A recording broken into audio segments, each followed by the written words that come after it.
very good afternoon to faculty member Afreen ma'am and my dear friends. On behalf of the Legal Aid and Support Center, I, Viloni, Dedhia, wish all the lovely women out here a very happy International Women's Day. Given today's occasion, I will be taking this opportunity to talk about the concept of gender equality.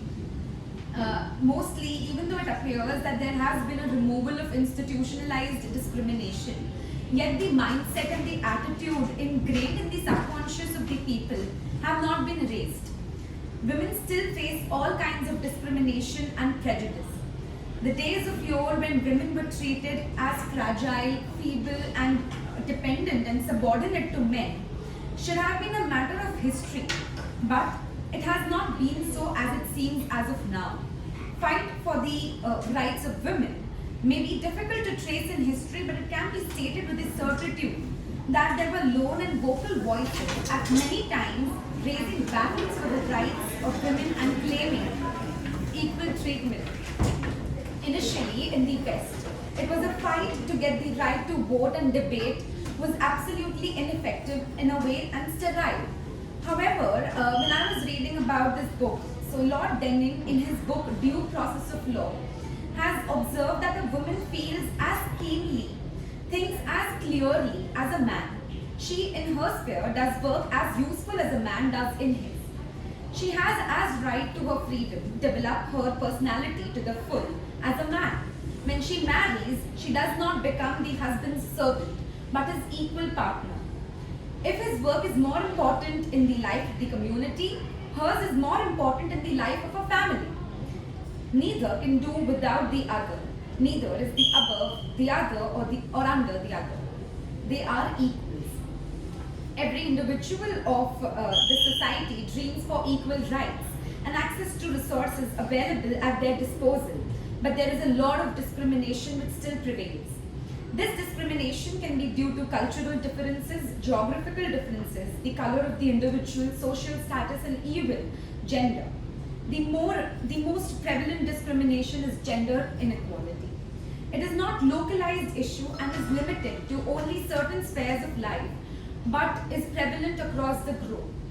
Even in progressive societies and top organizations that we are seeing in Mumbai at the moment, we can still see examples of gender bias. Coming to a remarkable case that I'll be talking about, that is Charu Khurana and others versus Union of India, where the Costume Makeup Artists and Hairdressers Association of Mumbai was registered as a trade union under the Trade Unions Act 1926.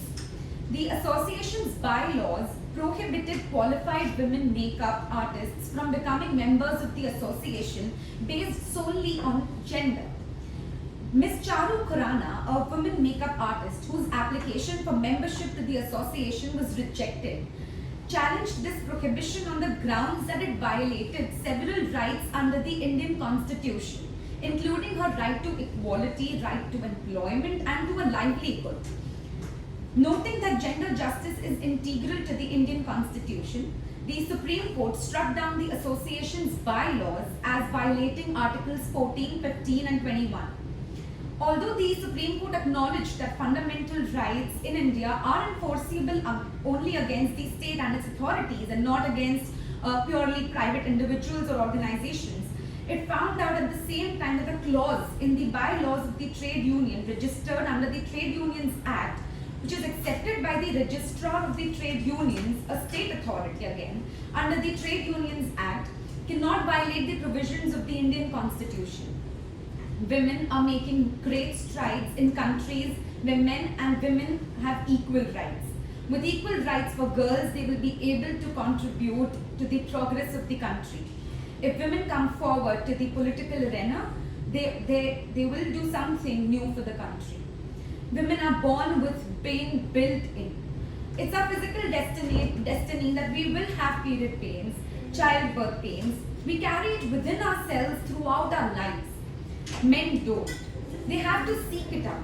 They invent all these gods and demons so that they can feel guilty about things, which is something we do very well on our own.